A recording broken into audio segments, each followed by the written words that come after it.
partir do verso 1 até o 18. Amém? Evangelho de João, capítulo 4. Amém. E quando o Senhor entendeu que os fariseus tinham ouvido que Jesus fazia e batizava mais discípulos do que João, ainda que Jesus mesmo não batizava, mas sim os seus discípulos, deixou a Judeia e foi outra vez para a Galileia, e era necessário passar por Samaria. E foi, pois, a uma cidade de Samaria, chamada Sicar, junto da herdade que Jacó tinha dado ao seu filho José. E estava ali a fonte de Jacó. Jesus, pois, cansado do caminho, assentou-se junto da fonte, e era isso quase a hora sexta. Os irmãos sabem o que quer dizer a hora sexta? Segundo a Bíblia fala, era meio-dia, né? Próximo ao meio-dia, então, a hora sexta.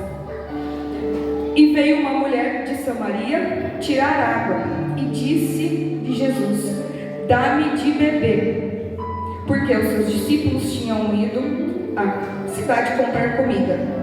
E disse, pois, a mulher samaritana: como sendo tu judeu, me pedes de beber a mim, que sou mulher samaritana? Porque os judeus não se comunicavam, com os samaritanos.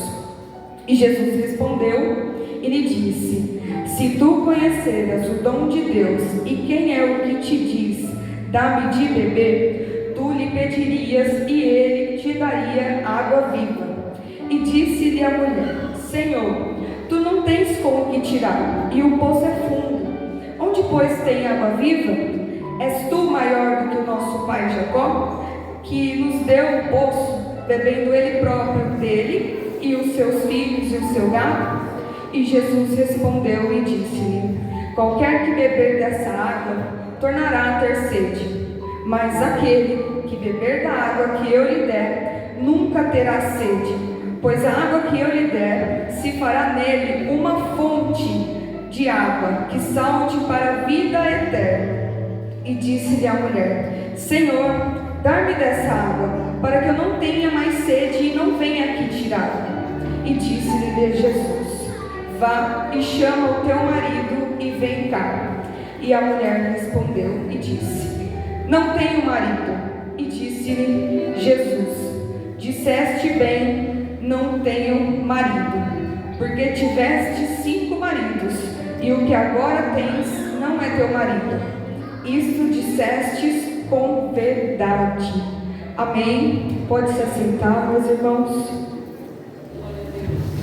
Esse texto, esse relato de João é um relato muito lindo e rico em lições, Então a mensagem que eu gostaria de passar, segundo o Senhor confiou a nós nessa noite, ela é dividida em algumas lições, tá?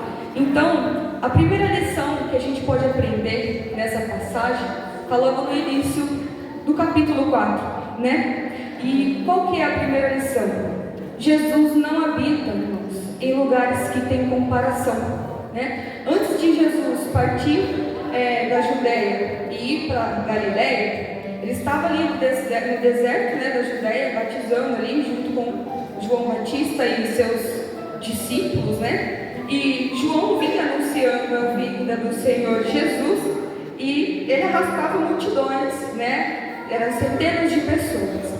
Só que João também chegou a ser indagado se ele era o Cristo, Por tanta unção e autoridade que João pregava para aquelas pessoas, Arrependei-vos, é chegada a hora, E então, assim veio Jesus, logo após o anúncio aí de João, e Jesus foi batizado, por João ali no deserto, e eles ali com seus discípulos batizavam, eram muitos, E aconteceu que a raça de fariseus, que tem alguns até hoje, irmãos, começaram a fazer comparação lá no deserto de quem batizava mais pessoas, E se tem um lugar que Jesus não habita, é no meio da fofoca, da intriga, onde as pessoas querem deturpar a real verdade, né?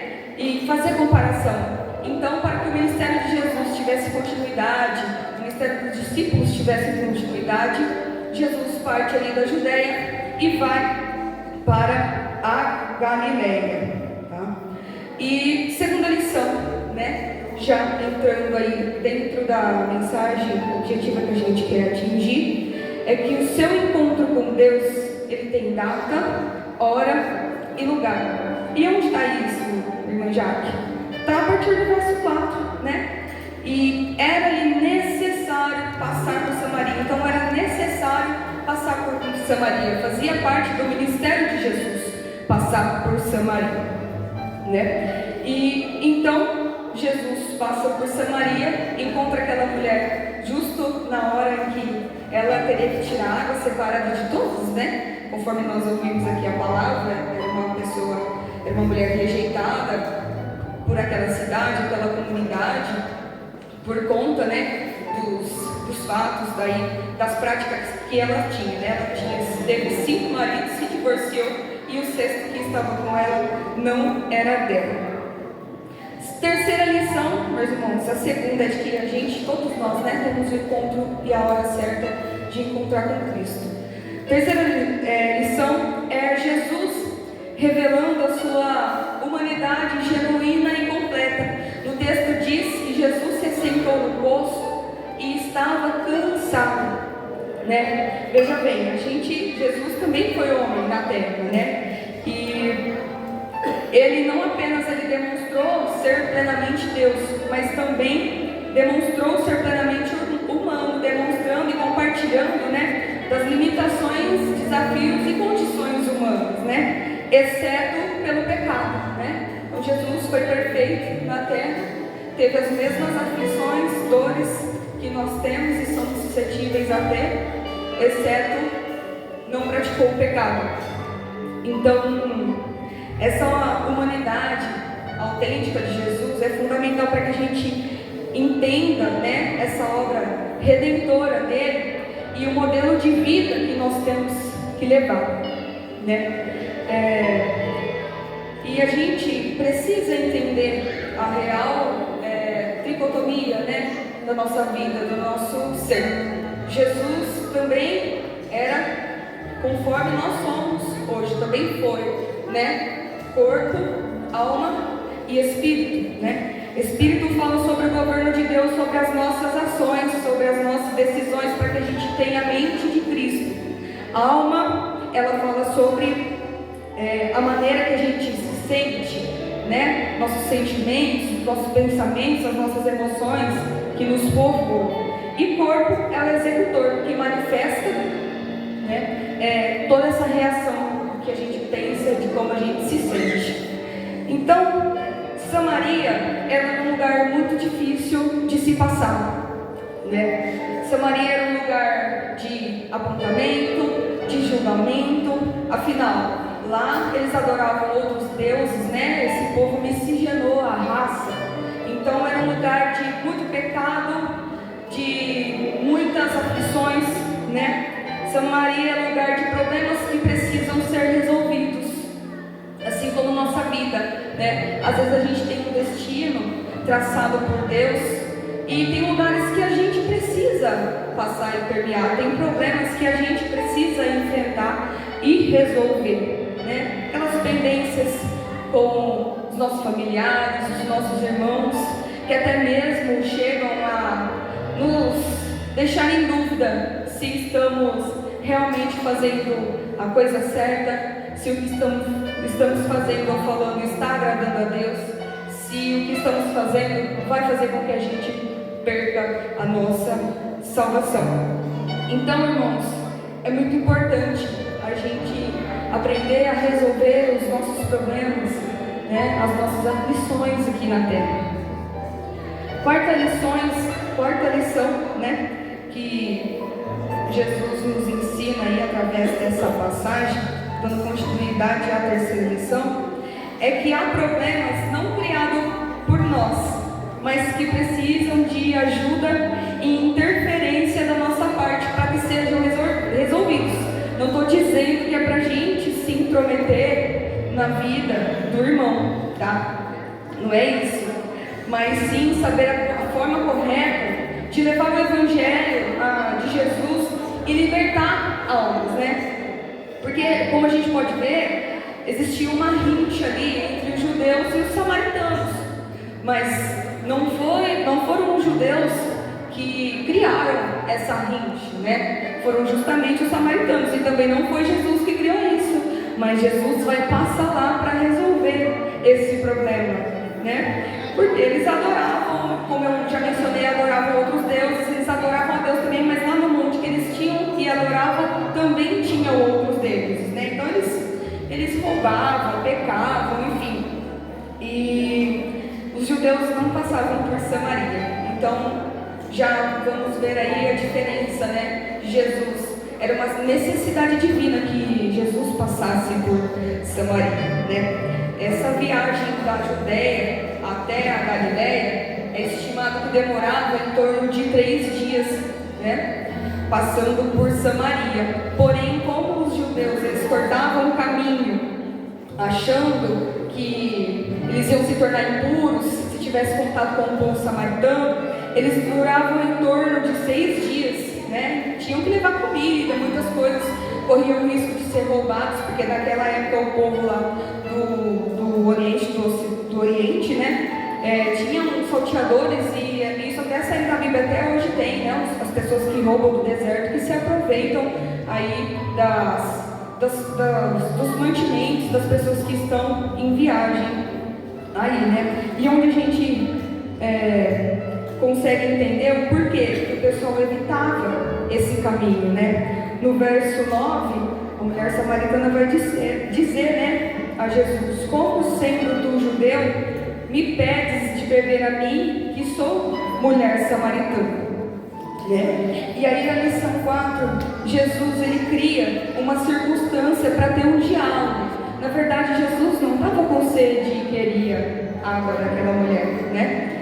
Jesus, a importância da gente entender quando Deus quer falar, né? Ele queria saciar uma sede, uma necessidade que entende-se por conta dessa condição de ter 5 maridos, de o 6º não ser dela, que aquela mulher tinha algum tipo de lacuna na alma dela, né? Então, assim como Jesus estava disposto a saciar a sede daquela mulher que só o Espírito Santo poderia dar, Ele está disposto a saciar as nossas sedes também, né? Saciar as nossas crises existenciais, essa busca constante nossa por felicidade, pelo contentamento, de tentar se preencher a todo momento, de estar feliz a todo momento, as riquezas, né? E para a gente entender um exemplo muito claro, né? Não é fora da realidade muitas mulheres, jovens hoje terem, né, vários namorados, vários esposos, e até mesmo pecando, vivendo, né, em adultério. Então, olha a importância da gente dar lugar do Espírito Santo dia após dia na nossa vida, né? Aquela mulher ela não conhecia Jesus, e creio eu que ele foi o último e 7º homem da vida dela, né? Então, irmãos, Jesus ele sempre está disposto, né, a nos preencher, basta buscarmos, né?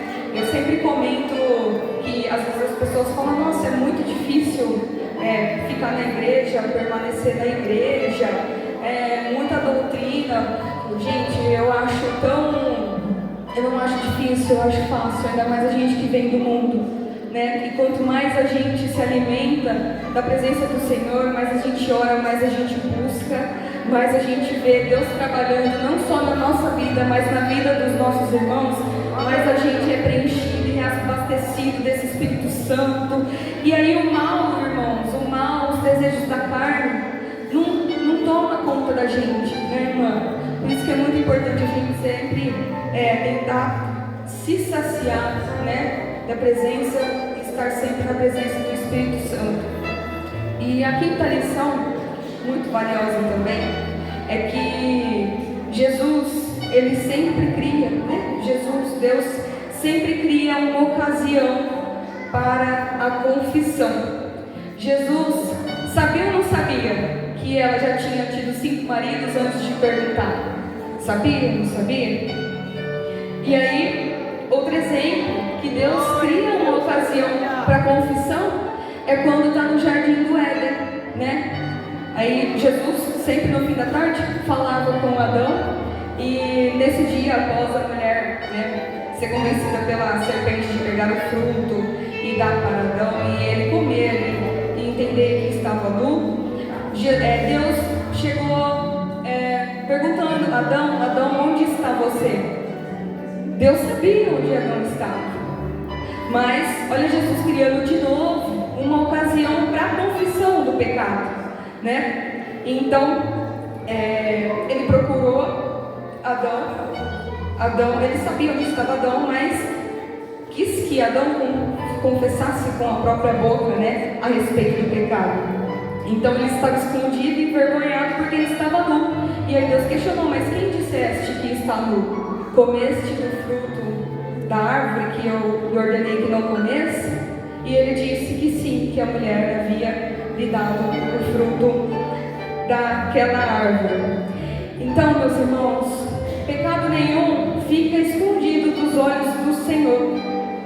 Ou você acha, jovem, que seu pai e sua mãe é mais terrível do que Deus, do que a justiça do Senhor?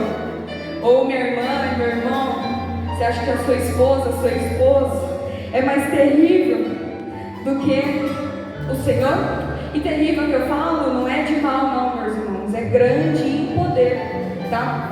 Porque, não se engane, Deus é onipotente e onipresente, tá? Ele está em todos os lugares e ao mesmo tempo. Então não adianta se esconder, achar que Deus não vai estar onde você está, que Deus não vê as páginas que você visita, que Deus não vê quem você segue, os perfis que você visita.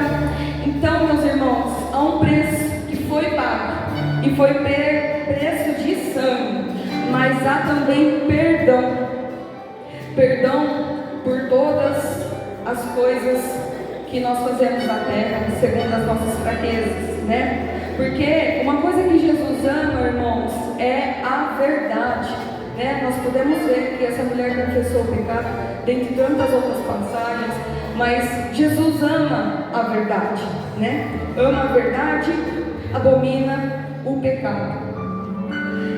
Então, essa mulher samaritana, ela confessa seu pecado quando ela diz, né, que não tem um marido, e também há um desejo no coração dela de entender onde ela deve confessar esse pecado e qual lugar é legítimo de adoração, né? Porque se a gente dá uma olhada ali no verso 19, né, o que ela diz? Disse a mulher: Senhor, vejo que tu és profeta. Então no começo ela entendeu que Jesus era judeu. Depois, na hora que Jesus falou sobre a vida dela, ela entendeu que ele era profeta, mas ainda não entendeu que ele era o Messias, né? Então ela disse: Senhor, vejo que tu és profeta. Nossos pais adoraram neste monte, e vós dizer que é em Jerusalém o lugar de se adorar. Então ela queria confessar o pecado, né, de forma legítima, mas aí ficou complicado para ela, porque no monte que eles adoravam, Deus não recebia, porque eles adoravam outros deuses lá. E em Jerusalém ela não entrava, porque ela era samaritana. Então ficou complicado para ela.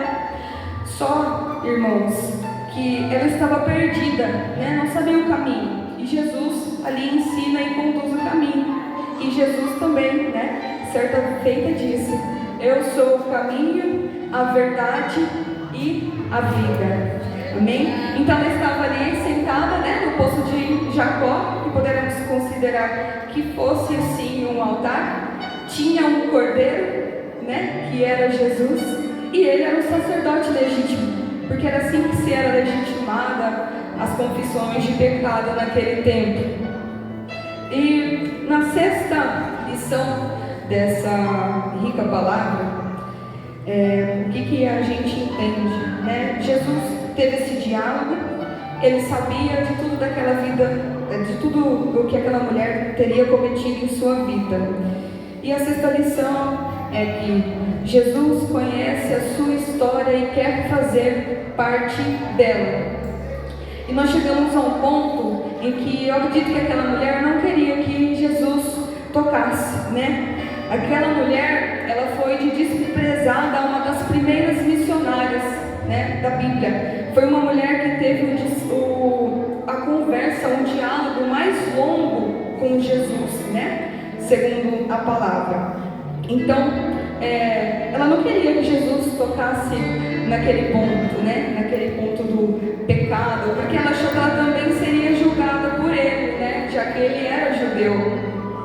Então, o fato de pedir água àquela mulher revela que Jesus queria intimidade com ela, né? A verdadeira intenção de Jesus não era tomar água, mas sim intimidade, e é o que Deus requer de nós hoje em dia, né? Todos os dias, essa intimidade. Então, quando ele pede água e ela fala: como pode um judeu pedir água a mim, que sou mulher samaritana? E ele pede, insiste em pedir água, e ela fala: Senhor, não tem canto, né? Não tem como tirar a água do poço. Então ela achou que ele queria realmente água, mas ela não estava disposta a dar do cântaro dela. Por quê? Naquela época, como eles eram considerados cães, um exemplo para exemplificar, é a mesma coisa do irmão da irmã ter sede e beber água do pote do cachorro. Era assim que os samaritanos eles eram considerados.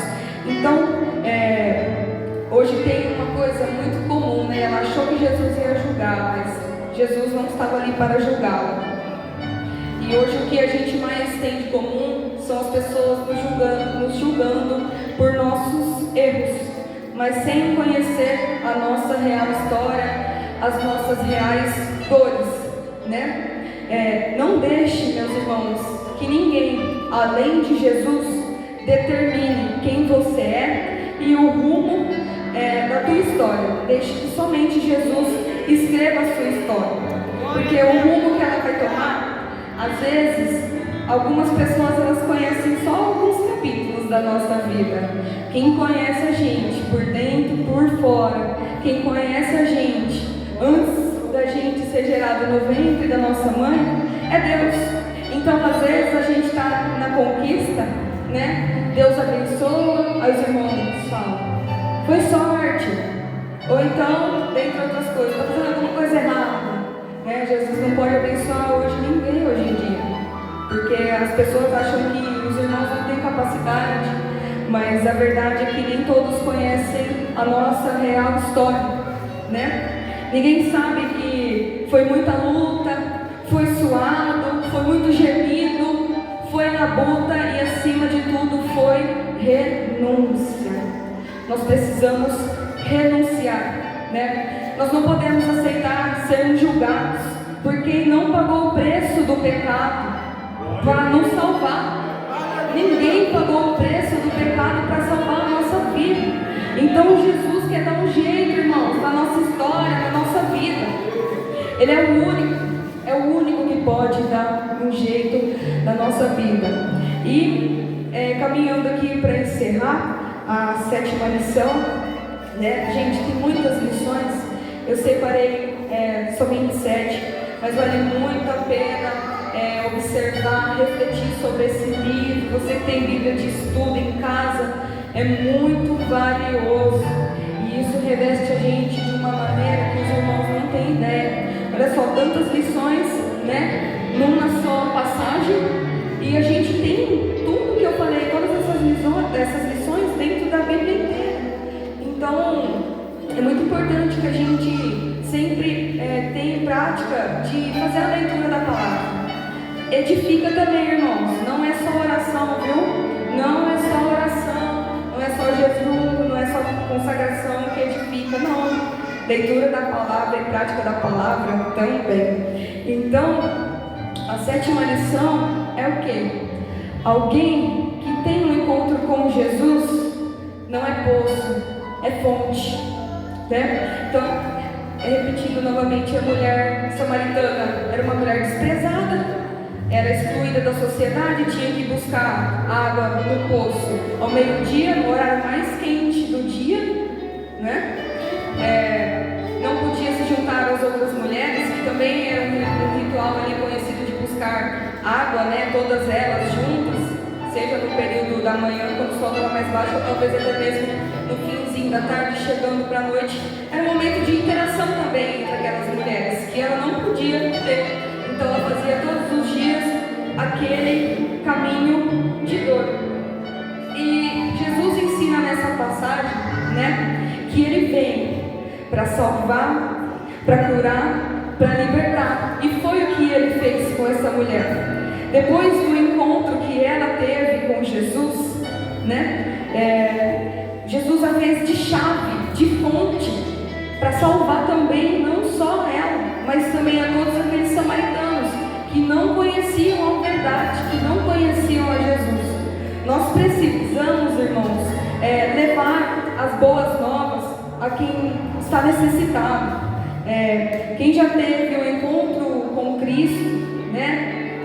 Não pode, meus irmãos, vir para a igreja e trazer seu cântaro, trazer somente a sua necessidade e voltar embora. E na quarta-feira vir de novo, pedir oração somente para ela, para aquela necessidade, dar ênfase e foco somente no que ela precisa. Assim como diz a palavra do Senhor, quando a gente tem um encontro com Deus, né? Quem beber dessa água que eu lhe der, nunca mais terá sede, né? Será uma fonte que jorra água até a vida eterna. Então, levando somente o que é necessário quando a gente sai daqui, não é o que agrada o coração de Deus. E talvez fazendo isso, Jesus até mesmo não atenda a nossa necessidade. Porque, irmãos, o que Jesus quer é que nós sejamos, que Deus quer, né? É que sejamos imitadores dele, imitadores de Jesus. Então, o que Jesus fazia? Ia, anunciava o Evangelho, assim como seus discípulos, e assim como essa mulher. E olha a atitude, né, que ela teve. Se nós olharmos aqui no verso 28, ela não levou o cântaro com água quando ela foi anunciar que ele era o Messias lá na cidade, aqueles homens. Tem aqui no versículo 28, ó: deixou, pois, a mulher o seu cântaro e foi à cidade e disse àqueles homens: vinde, vê, um homem que me disse tudo quanto tenho feito, e porventura não é este o Cristo? E saíram, pois, da cidade e foram ter com ele, né? Então, irmãos, nós somos fonte. Nós que temos um encontro com Jesus, nós somos fonte. Nós não podemos vir aqui e levar só o que nós precisamos.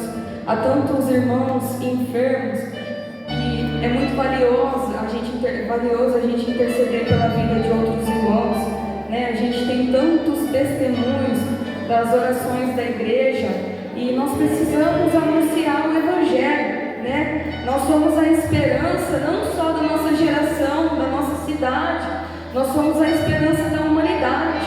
Então, até que o Senhor venha, até que todos os povos, né, testifiquem de que Jesus é o nosso único e verdadeiro Salvador, nós temos que levar a palavra do Senhor.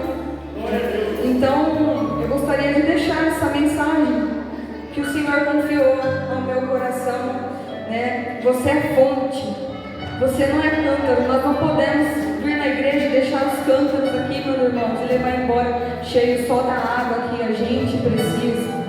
Nós precisamos transbordar, levar o Evangelho, e isso é muito importante. A gente, as irmãs aqui, os jovens, né? Deus tocou no meu coração de fazer uma visita para minha avó, que está enferma, ainda está no HC por conta da diabetes. A gente foi lá, né? Louvamos alguns hinos, e a minha avó tem um coraçãozinho um pouco fechado para as coisas de Deus. Mas nós cremos que as orações dos irmãos, a visita que nós fizemos lá aquele dia, veio quebrantando o coração da minha avó, e nós podemos até testificar aqui, na terça-feira, minha avó, ela teve embolia pulmonar lá, né? Ela precisou, infelizmente, amputar a perna, mas ali, um palmo para baixo do joelho mais ou menos, mas foi permissão de Deus e Deus sabe de todas as coisas, né? E ela teve embolia pulmonar, ela começou a passar muito mal na madrugada de segunda para terça-feira e ela ainda estava internada. E a gente crê que foi as orações da igreja, que para honra e glória do Senhor, em breve ela vai ter alta, né? Nós cremos que daqui uns 3 dias ela já estará em casa, porque ela ainda está tomando antibiótico, não pode sair do hospital, mas está bem, não está mais no oxigênio. Então, olha só, né? Se Deus tivesse a trazido de volta para casa e ela estivesse em casa, talvez ela não teria resistido. Porque somente por tomografia a gente consegue constatar que a pessoa está com embolia pulmonar. E nesse dia, minha tia Abel, a Ana Cláudia, que está lá com ela, estava em casa. E a gente ficou muito feliz, se alegrou muito em Jesus. E falamos, Deus é fiel, Deus sabe de todas as coisas. Às vezes a gente fica ansioso para acontecer alguma coisa. A gente estava ansioso para minha avó vir para casa logo. E olha o livramento que o Senhor deu. Olha a importância das irmãs que estão aqui, que são missionárias do Senhor, orando, visitando as casas, fazendo visita. Olha a importância, meus irmãos. Nós salvamos vidas através da palavra, da nossa oração, da prática de tudo que o Senhor Jesus nos deixou. Então eu convido você nessa noite, que tem trazido só suas necessidades até a igreja, a ser fonte, mesmo que você seja novo, meus irmãos, né? Acabou de se batizar, acabou de aceitar Jesus. É muito importante que quanto mais nós transbordamos, mais Jesus nos enche, né?